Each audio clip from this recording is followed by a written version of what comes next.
tres pregs i preguntes per la regidora d'Afers Socials i Habitatge que no ha pogut venir. Igualment els deixaré anar i si en podeu prendre nota, no sé si alcaldia o el regidor de Promoció Econòmica per un tema de proximitat de l'àrea, ens agradaria tenir un retorn d'aquestes tres coses. La primera fa referència a la renovació del padró municipal. Les persones estrangeres l'han de renovar cada X temps i avui hem sabut que la carta que reben està escrita únicament en castellà, només en castellà, no té dues llengües. Justament aquesta setmana la Plataforma per la Llengua comentava que un dels problemes que té la llengua i que a la vegada és un problema d'integració és aquest clitxé que tenim tots arrelats en l'imaginari col·lectiu de dirigir-nos a una persona estrangera en castellà pel sol fet que sigui estrangera.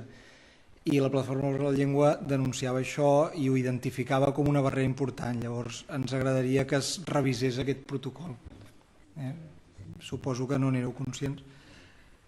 El segon punt està relacionat també amb el padró municipal. Hem tingut coneixement que l'Ajuntament no està facilitant l'expedició del padró municipal a persones que ho sol·liciten i que no tenen domicili fix. La normativa vigent, pel que hem pogut consultar nosaltres, indica que el dret padronal a la ciutadania és independent de la situació administrativa o la situació habitacional.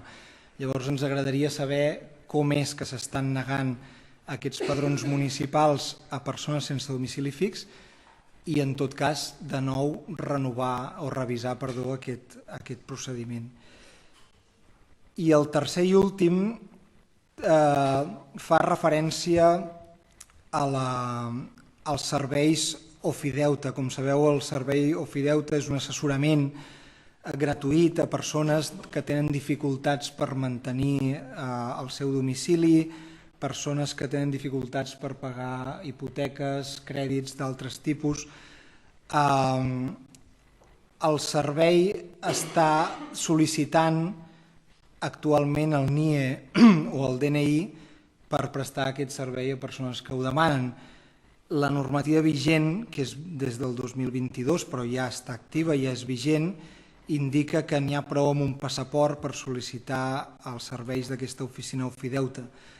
Aquesta normativa sembla ser que modifica l'anterior del 2015 i pel que hem sabut es continua exigint el NIE o el DNI per prestar aquest servei. De nou ens agradaria saber com és que no s'està acceptant el passaport com a document d'identificació per prestar aquest servei i en tot cas revisar el procediment.